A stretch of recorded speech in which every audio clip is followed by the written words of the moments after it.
할렐루야. 네, 우리 한가위 명절 수요예배 나오신 여러분들 환영하고 축복합니다. 몇 분 안 되시지만 우리 좌우의 분들 그렇게 인사하시죠. 행복하고 즐거운 명절 되시기 바랍니다. 행복하고 즐거운. 네, 감사합니다. 자, 우리 마가복음 8장 1절부터 10절의 말씀은 우리가 칠병이어라고 부르는 그런 기적의 사건입니다. 성경에는 비슷해 보이지만 동일한 사건이 아니고 비슷해 보이지만 각기 다른 두 개의 사건을 기록한 경우들이 많이 있습니다. 그래서 마가복음 6장 30절 이하에는 우리가 잘 아는 오병이어 기적이 나오죠. 오병, 떡 5덩이와 물고기 2마리로 5,000명, 남장만 5,000명을 먹이고 그리고 12광주리가 남은 사건 제일 잘 알죠. 그러나 성경에는 오늘 마가복음 8장에는 또 하나의 기적, 칠병이어라고 부르죠. 7개의 떡과 2개의 생선을 가지고 4,000명을 배불리 먹고 그리고 몇 광주리를 남겼습니까?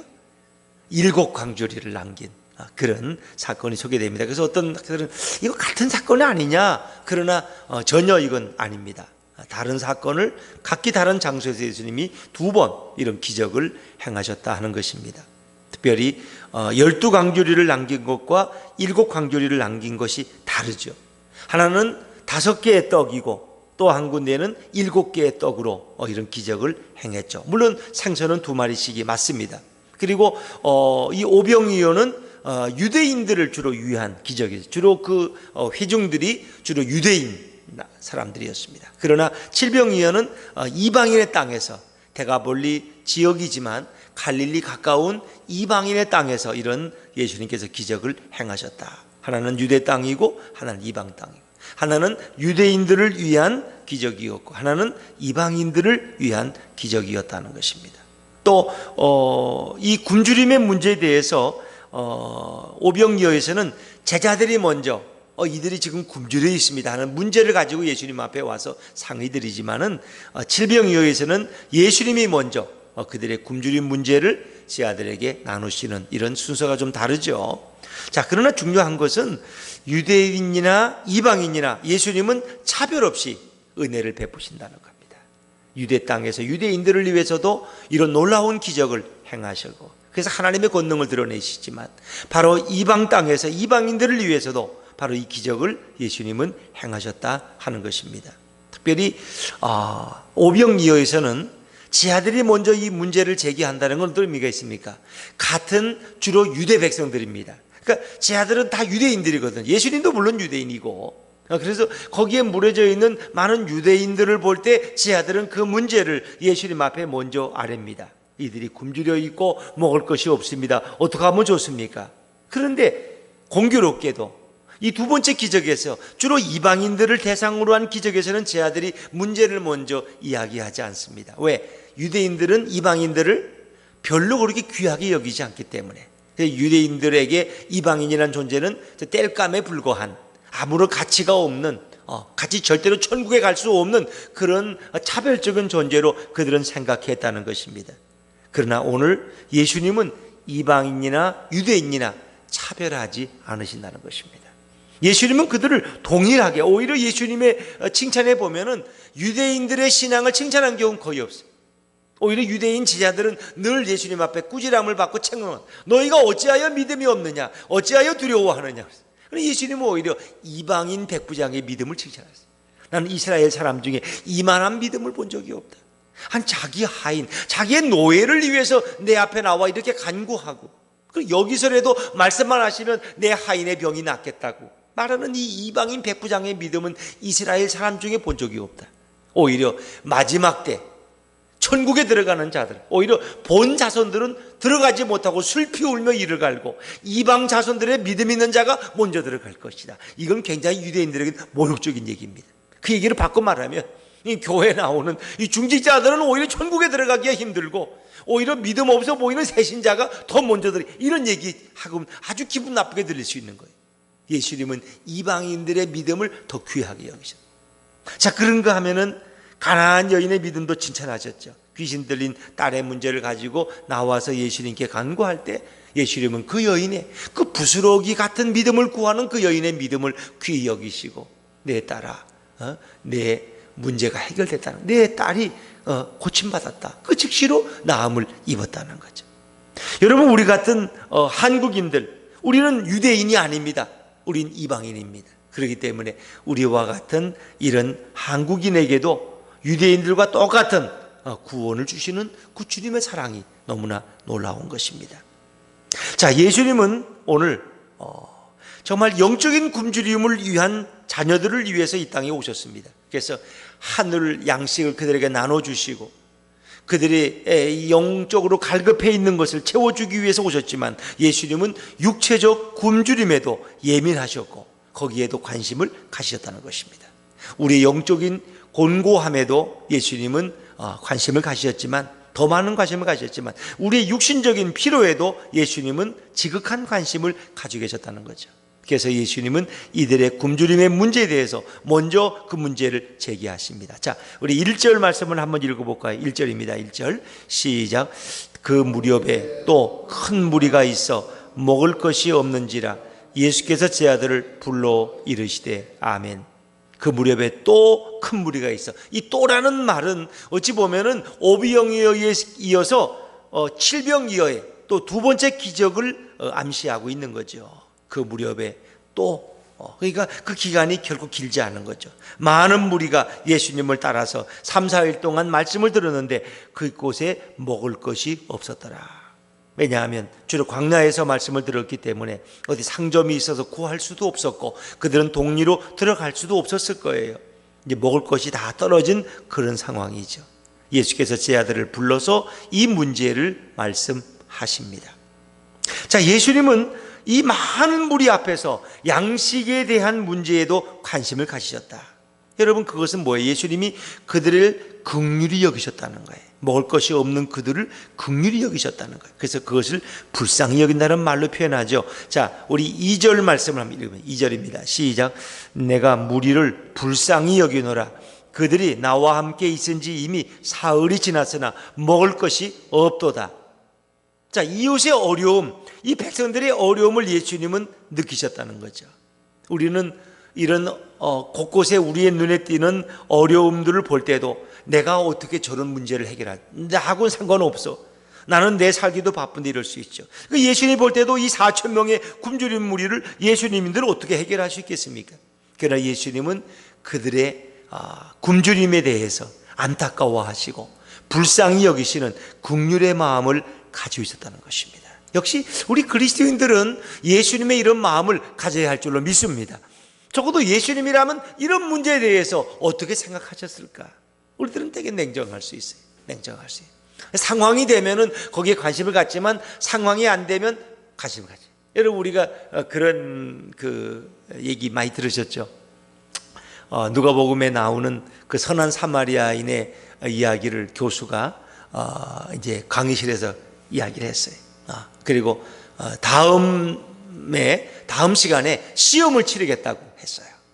이 말씀을 여러분이 배웠으니까 이 말씀을 성서학적으로 신학적으로 뭐 여러 가지 면에서 이제 이 말씀을 가지고 나눴어요. 그리고 다음 강의 시간에 시험을 치르겠다. 그런데 과연 누가 시험에 좋은 성적을 받았느냐? 그래서 교수가 신학교 들어오는 입구에 한 노인이 쓰러져 있는 것을 연출하게 했죠. 그래서 정말 그 시험을 치르러 오는 신학생 중에 과연 몇 명이나 다가가서 그 노인에게 다가가서 왜 이러냐고, 내가 도와줄 게 없느냐고, 어떻게 좀 내가 신고해 주겠냐고, 이렇게 좀 도움을 좀 이렇게 나눠줄 수 있는, 이제 그것을 시험했다는 거죠. 근데 역시 물론 많은 신학생들이 관심을 가졌지만은 오늘 치르는 시험이 급했기 때문에 몇 명을 제외하고는 그냥 쳐다보고는 그냥 왜 시험의 시간에 늦을까봐 그래서 왔다는 거죠. 그러나 그날 좋은 성적을 받은 사람은 어떠냐? 시험 시간에 늦더라도 다가가서 그 노인의 안부를 묻고 괜찮느냐고, 내가 집에까지 모시다 드리면 안 되겠느냐고 이렇게 물었던 사람들이 좋은 성적을 받을 수 있었다는 거죠. 여러분, 지식적으로 받는 것보다는 실제로 어려운. 그래서 저의 생각이 있어요. 예배 드리러 막 시간이 늦어가지고 지금 막 쫓아오는데 누군가 자전거를 타다가 쓰러져 있을 때 과연 내가 목사로서 지난번도 늦어가지고 교인들에게 미안했는데 오늘 또 늦으면 어떡해? 이건 아니잖아. 이건 아무리 목사지만 이거는 목사님이 예배에 늦으면 어떡하란 말이에요. 그럴 때 내가 아이고 또 요거도 먹으면 또 요거 하라 그러지 뭐 하면서 그 자전거에 쓰러져 있는 노인을 돌보고 그를 병원까지 이렇게 수송할 수 있을 때 그런 마음을 하면 참 그게 반반이에요. 뭐 계속 열심히 시간을 잘 지키다가 어쩌다 그런 일 때문에 이렇게 늦는다 그러면 이 되지만 지난주도 또 늦었는데 또 늦었어 그러면 야 이거 이런 경우는 어떡하나. 그런데 이제 다른 교수는 또 다른 실험을 했다는 거예요. 또 다른 실험. 노파가 쓰러져 있어요. 신학교 앞에. 그런데 두 부류의 신학생들. 어떤 신학생들은 가서 그렇게 돌보고 왜 무슨 일이냐고 이렇게 묻고 그러더라는 거예요. 근데 어떤 신학생들은 쳐다보고는 그냥 곧장 오더라는 것입니다.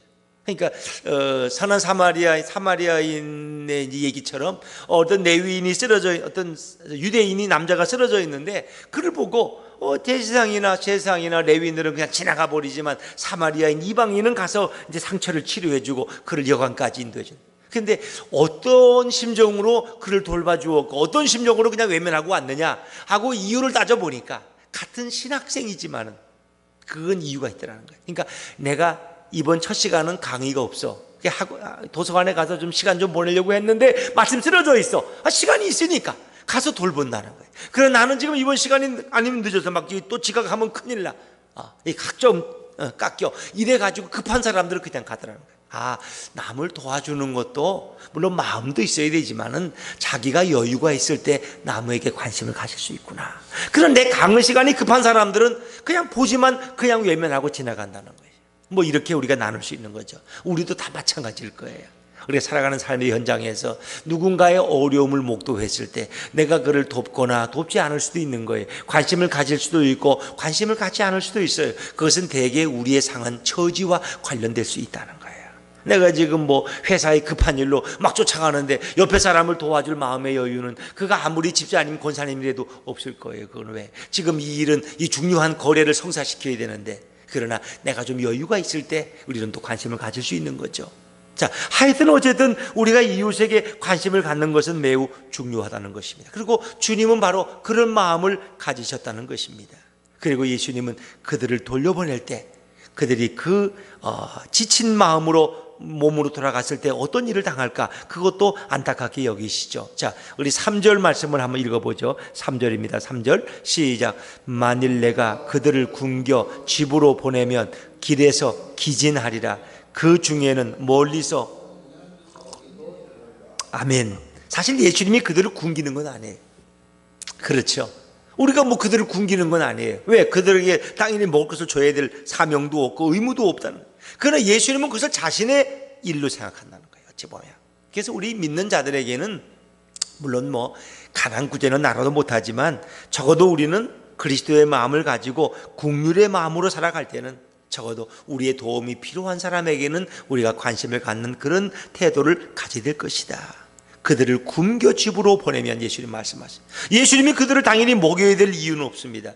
그러나 예수님은 그들을 그냥 돌려보낼 때 내가 그들을 굶긴다고까지 생각하십니다. 그들은 기진해서 혹 쓰러질 수도 있고 멀리서 온 사람들도 있느니라. 아마 가까운 데보다는 멀리서 온 사람들은 아마 먼 길을 가려면 더 많은 고통과 어려움을 당할 수밖에 없었겠죠. 예수님은 그것도 생각하고 있습니다. 그래서 오늘 예수님의 이 칠병이어의 기적은 바로 예수님의 불쌍히 여기는 마음, 긍휼의 마음에서 출발한다는 것입니다. 우리 인생의 문제들은 바로 여기서 출발할 수가 있습니다. 그래서 우리가 이런 마음을 갖는 것이 굉장히 중요하지 않습니까? 우리가 목사님들이 많이 예화로 얘기하지만 그 유명한 가구점이 얘기가 있지 않습니까?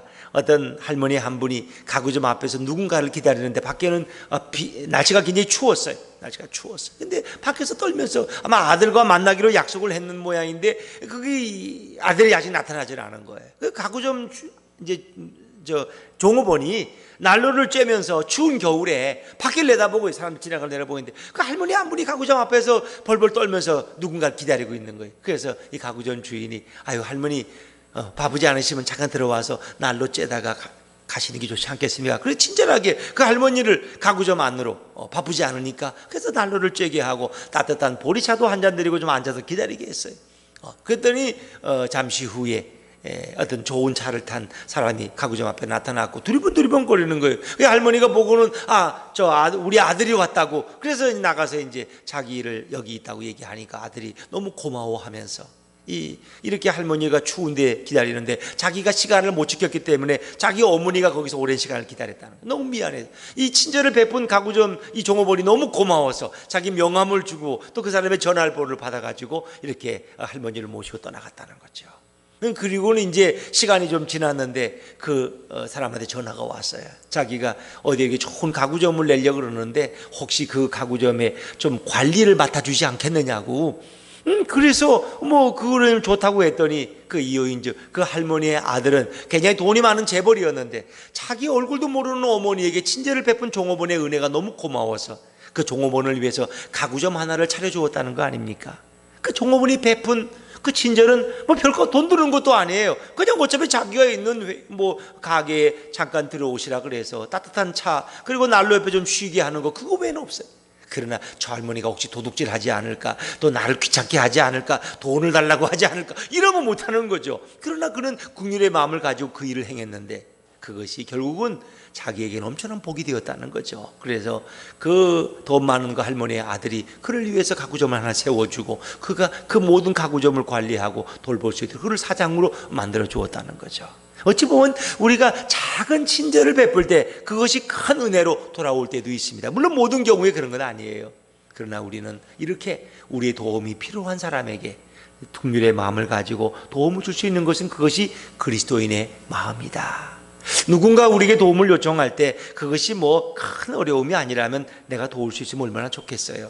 그러나 그러지 못할 때 또 내가 냉정하게 거절했을 때 그가 내가 나중에 크리스찬이라는 걸 알게 되었을 때 크리스찬에 대한 이미지가 달라지겠죠. 저 예수 믿는 것들은 저렇게 냉정할 수가 없어. 별로 어렵지도 않은 그 도움을 저렇게 냉정하게 거절하다니 하고 오히려 그들에게 마음을 다치게 할 수 있는 것이죠. 어찌 보면 이 기적이라는 것은 작은 긍휼의 마음에서 출발할 수 있다는 것입니다. 우리의 작은 친절, 그리스도의 작은 사랑을 우리가 나눌 수 있을 때 그것이 바로 그리스도에게 영광을 돌리고 우리가 하나님께 영광을 돌릴 수 있다는 거죠. 여러분, 이 땅에 있는 많은 자선 사업체들이 있죠. 우리가 연말이 되면 성탄절이 되면 구세군의 자선 냄비 볼 수 있잖아요. 자선 냄비. 그것도 사실 출발은 아주 작은 일에 출발한 거 아닙니까? 작은 일에. 영국의 윌리엄 부스라는 사람, 그는 복음을 전하는 전도자였는데 보니까 너무 가난한 사람들이 많은 거예요. 그때가 산업혁명 이전 이후 그 시기에 너무 어려운 사람들이 많을 때 영국이 그럴 때 이 사람은 이제 이 구세군을 만들어서 이렇게 가난한 사람들을 위해서 물질을 모으고 그것을 나누는 일들을 하게 되었죠. 그러면서 먼저 그들의 필요를 먹이고 나서 복음을 전하겠다는 거예요. 그의 방법은. 그래서 그 구세군이 한국에 들어왔고 우리 한국 구세군이 이 성탄 연말 연시에 거두는 돈이 1년에 한 120억 정도 된다 그래요. 여러분 그걸 아무런 일을 하지 않는 거가 120억을 가지고 어려운 사람들 그런 기관들을 도울 때 그 효과는 여러분 생각해 보세요. 그 도움을 받는 사람이 우리의 자식일 수도 있고 우리의 어려운 이웃일 수도 있다는 것입니다. 적어도 구세군이 있는 나라는 128개국이에요. 128개국에서는 연말 연시가 되면 냄비를 통해서 모금을 하고 그것을 필요한 기관에 나누고 있다는 거죠. 여러분 그런 일을 누군가가 시작하지 않았다면 세계적으로 이런 놀라운 일들이 어떻게 이루어질 수 있겠어요? 불쌍한 사람들을, 이 구걸하는 사람들을 보는 우리의 긍휼의 마음이 이런 놀라운 기적을 만들어낼 수 있었던 거죠. 감리교의 속회운동도 마찬가지입니다. 그 당시 영국은 산업혁명 이전에 몹시 어려울 때 특히 광산촌에서 일하는 이런 사람들의 환경은 너무 열악했어요. 근데 그들은 제대로 생활비도 못 받으면서 그 광산촌에서 땀 흘리며 광부들 일을 합니다. 근데 그들의 영혼은 메말라가는 거예요. 그들이 그 얼마의 돈을 벌면 다 술 먹어 탕진하고 도박을 하고 집안에는 술때 먹고 싸움을 하고 이런 참혹한 모습을 볼 때 이 존 웨슬리라는 사람은 저들에게 복음을 전해야 되겠구나. 그래서 그들의 복음을 전하고 그들을 2명, 3명 짝을 지어서 서로 모여서 기도하고 성경 공부를 하도록 이끌었죠. 이게 감리교 속회운동이에요. 그를 통해 사람들이 이제 2명, 3명, 4명, 5명 하나가 되어질 때 그들이 선한 일에 쓰임받는 거예요. 나 혼자는 술을 이길 수 없지만 함께 모여서 기도하고 격려하고 말씀을 나눌 때 그들이 건실한 크리스찬들로 성장할 수 있었던 거죠. 그러니까 이런 긍휼히 여기는 이런 마음들이 이런 세계의 놀라운 변화의 촉매자가 될 수 있다는 거죠.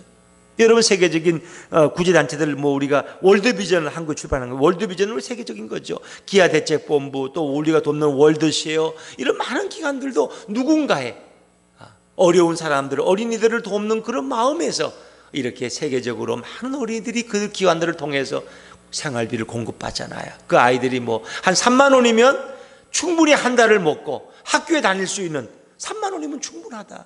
그런 일들은 우리는 여기서 못해요. 그러나 그런 기관이 있기 때문에 그런 기관들을 통해서 아프리카 아이들이 돈이 없어 학교를 못 가는 일이 없고 점심을 굶는 일이 없도록 우리가 이렇게 도울 수 있는 거예요. 이 모든 것은 우리의 긍휼의 마음에서 출발할 수 있는 것이다. 저는 그렇다고 봅니다. 우리가 젊은 아이들이, 젊은 이제 우리의 자녀들이 이 명절에 잘 안 오잖아요. 특별히 또 결혼 안 한 자녀들은 잘 안 와요. 왜? 친정 만나면 맨날 묻는 게 너 언제 결혼하냐? 너 언제? 너 이러다가 그냥 너 50 되겠다. 할아버지 되겠다. 할머니 되겠다. 그 말 듣기 싫어서 안 오잖아요. 또 취업이 안 됐을 때 또 그게 부끄러워서 너는 취직도 못하고 도대체 뭐하냐 이놈아. 아르바이트라도 뛰지 놀고 먹냐. 이게 듣기 싫어서 사실 잘 꺼린다 그러잖아요. 꺼린다고. 또 사실은 이런 명절에 자기 직장에서 일하는 걸 오히려 더 좋게 여기는 사람. 왜? 그냥 가면 골치 아프니까 그냥 며느리들끼리 불편하고 서로 형제들끼리도 다투고 이러니까 아예 안 가는 게 핑계대고, 나 외국 출장이라고 그러고 안 가는 게 오히려 가족이 편하다는 사람들. 그런 사람, 개중에 그런 사람들이 있다는 거예요. 그거 왜 그렇습니까? 서로를 긍휼히 여기는 마음이 없기 때문이에요. 우리 모두가 그런 사랑의 마음을 가지고 상대방의 입장에서 보면은 명절은 얼마든지 행복할 수가 있는데 우리는 그렇지 못하기 때문에 고부 간의 갈등이 있고 또 이렇게 형제 간에도 갈등이 있고 며느들 사이에도 또 이런 아픔이 있는 걸 우리가 형제들이 많은 집안에서 늘 보는 거 아닙니까? 저는 이렇게 7남매다 보니까 늘 이렇게, 전에는 지금은 안 그렇지만 부모님 살게 돼 7남매가 다 모이면 늘 거기서 마음 상하는 사람들이 있어요.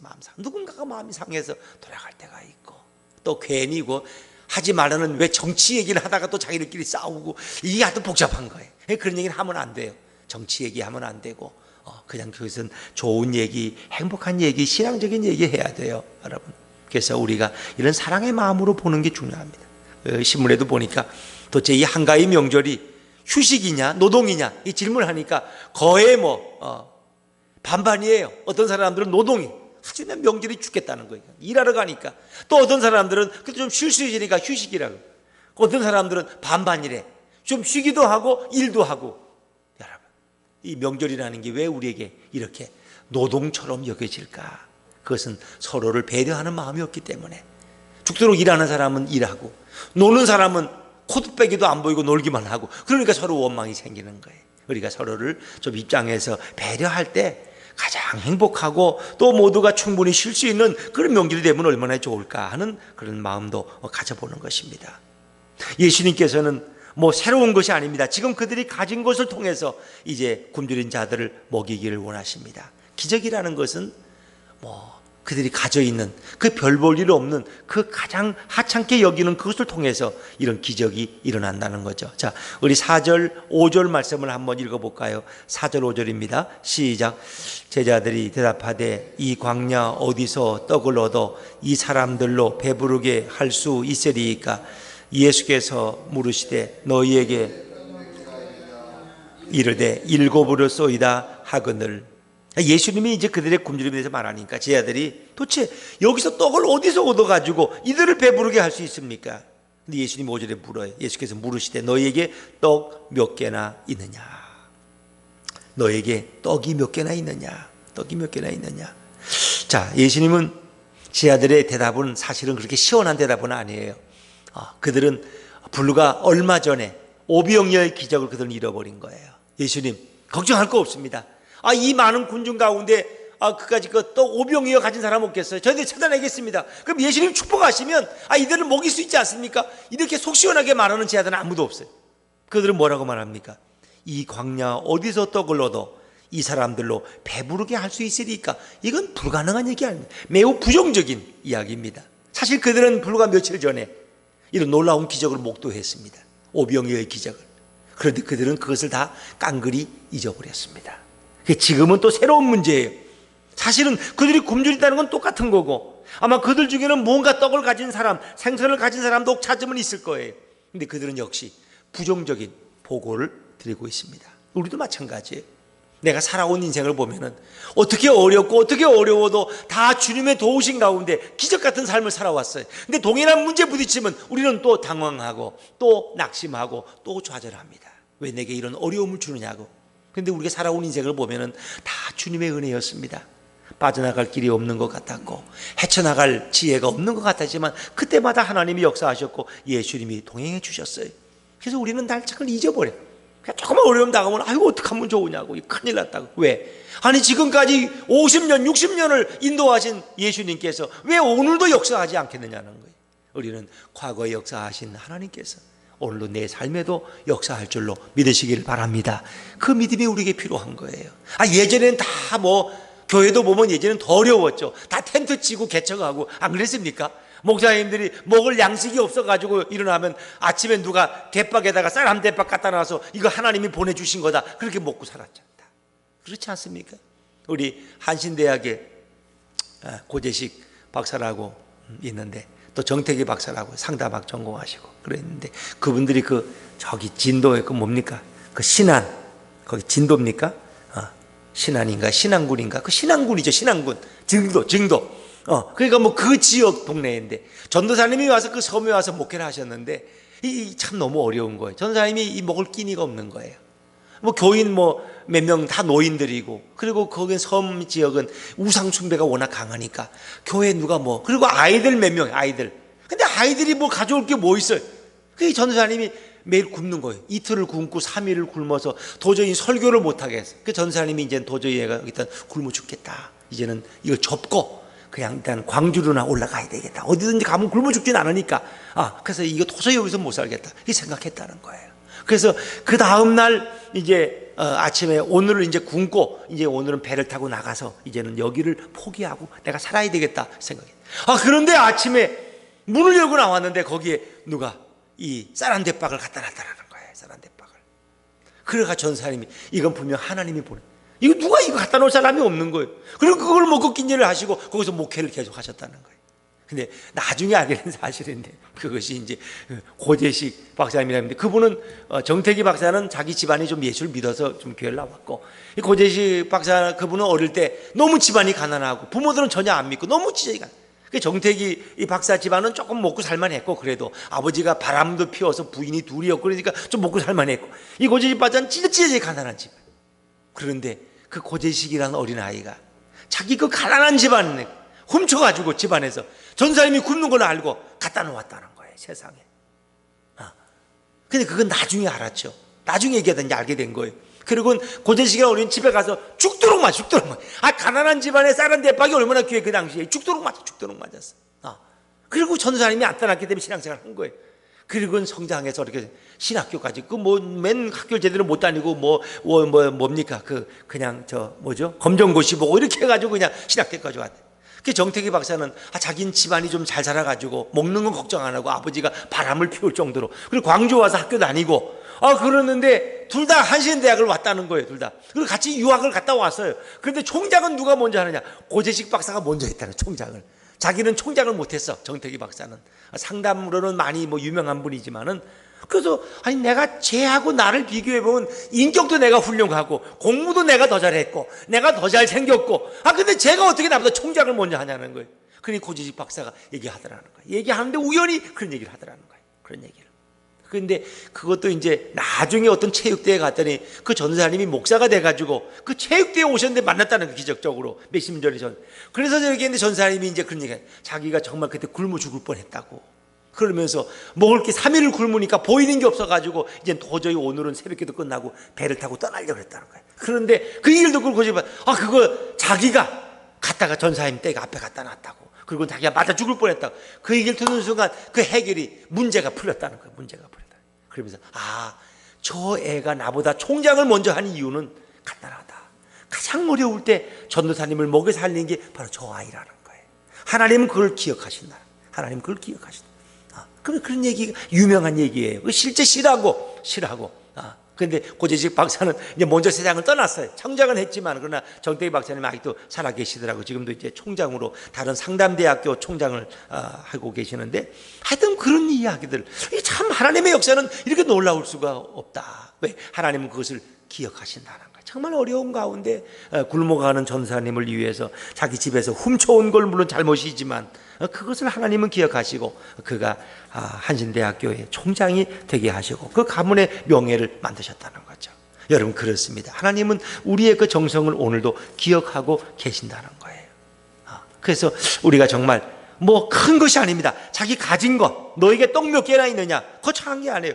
너에게 있는 것, 하나님이 너에게 준 은사, 너에게 준 재물, 너에게 있는 시간, 그것을 가지고 주님을 위해서 드려질 때 하나님은 그를 축복하시고 그것을 귀하게 쓰신다는 거예요. 그러니까 하나님이 내게 주신 능력, 내게 준 여건, 이건 결코 부족한 것이 아닙니다. 아이고, 나 같은 사람이 뭐 이렇게 사는데, 아니에요.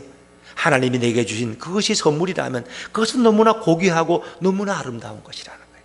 그래서 우리는 그것을 귀하게 쓸 수 있어야 돼요. 또 그것을 주님께 드릴 때 주님은 귀하게 사용하십니다.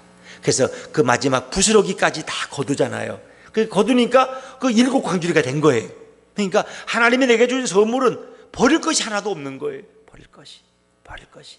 내게 있는 가장 하찮은, 세상 사람들이 볼 때는 가장 보잘것없고 부끄러운 나의 것들이지만 그것이 주님을 위해 쓰임받을 때는 귀하게 쓰임받을, 그것을 하찮하게 여기지 말고 소중하게 여기라는 거예요. 그것을 통해서 주님은 또 하나의 영혼을 구원할 수 있고 또 하나의 하나님의 나라를 만들어가는 일에 귀하게 쓰임받는 재료가 되게 한다는 거예요.